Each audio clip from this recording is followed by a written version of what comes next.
No one had ever escaped Alcatraz, not once. It wasn't just a prison, it was a fortress, built to break hope, surrounded by freezing water, violent currents, and constant armed surveillance. Alcatraz was designed to make escape not just difficult, but impossible. If you tried, you didn't get caught. You disappeared. The island stood alone in the middle of San Francisco Bay, cold, silent, isolated. The guards trusted it, the prisoners feared it, and the world believed in it. But in 1960, a man arrived who didn't believe in impossible. His name was Frank Morris. He wasn't the strongest, he wasn't the most dangerous, but he was different. He had escaped every prison he had ever been sent to, every single one. And Alcatraz was supposed to be his last stop. Instead, it became his greatest challenge. Inside, Morris met two brothers, John and Clarence Anglin, quiet, observant, patient, men who had nothing left to lose. Together, they formed something rare inside those walls: trust. Not the kind built quickly, the kind built slowly, in silence. They didn't talk about escape, not at first. They watched, listened, waited. They studied the guards, the routines, the sounds, the blind spots. Every detail mattered, because in a place like Alcatraz, one mistake meant the end. Then one day, Morris noticed something. Behind the back wall of his cell was a narrow service corridor, hidden, unused, forgotten. And between him and that corridor was concrete, old concrete, weak enough to break. Not fast, not loud, but slowly, very slowly. That was the moment everything changed. They didn't need force. They didn't need luck. They needed time, and they were willing to spend it. Because in Alcatraz, you don't escape by running. You escape by disappearing, piece by piece.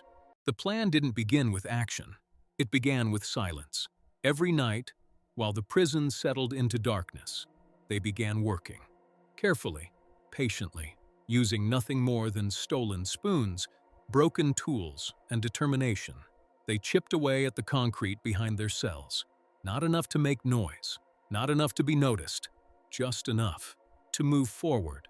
They chose the loudest hours, moments when sound disappeared into echoes, music time, cleaning shifts, any second where noise could hide them. And slowly, the wall began to give.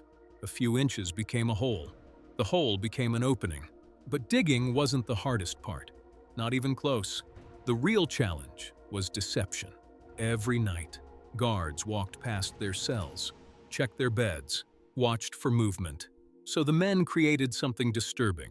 Fake heads made from soap, paper, toothpaste, and real human hair collected from the prison barbershop. They shaped them, painted them, positioned them perfectly on their pillows. From a distance, they looked real, sleeping, breathing, alive. And every night, the guards looked inside and saw nothing unusual. The deception worked, again and again and again. But escaping the cells was only the beginning.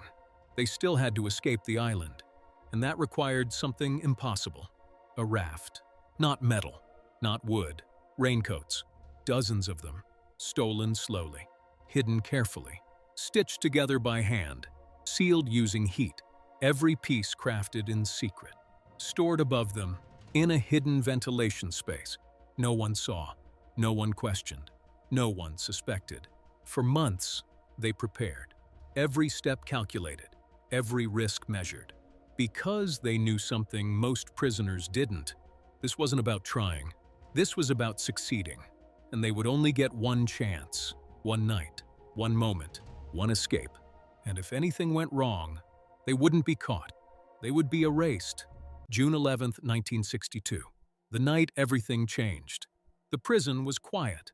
The guards followed their routine. Nothing unusual. Nothing suspicious. Everything exactly as expected. Inside the cells, 3 figures lay in their beds, still, silent. Convincing, but they weren't real. Behind the walls, the real men were already moving. One by one, they slipped through the holes they had spent months creating. into the dark corridor, into the unknown.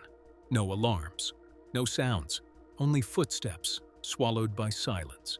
They climbed through pipes, through narrow spaces, through total darkness, each movement slow, each breath controlled, because one mistake would end everything.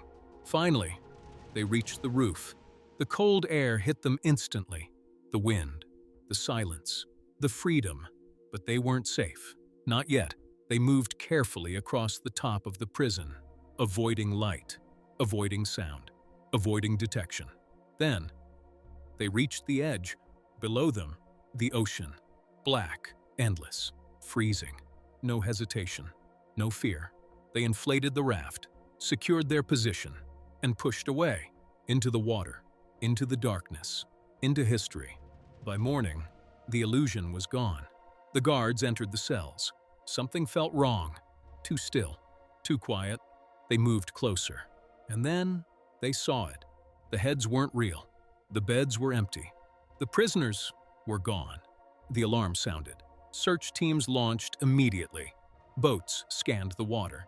Helicopters searched from above. Divers entered the freezing sea. But there was nothing.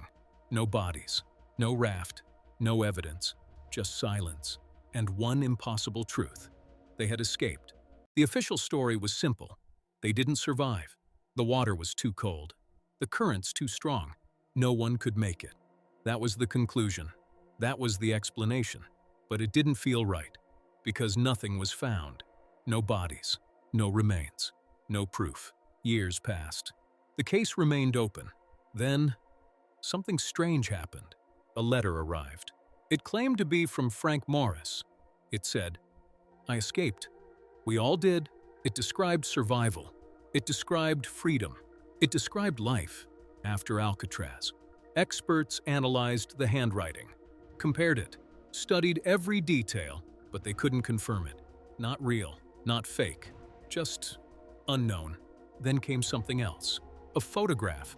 Two men standing together, smiling, believed to be the Anglin brothers, taken years after the escape, alive, healthy, free. Was it real? No one could prove it. No one could deny it. Even the FBI couldn't close the mystery completely, because something didn't add up.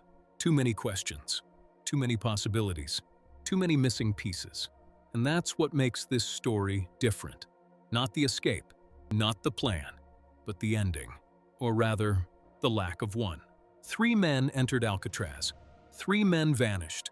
No bodies, no proof, no answers. And decades later, the question still remains. Did they die that night? Or did they become the only men in history to escape the impossible?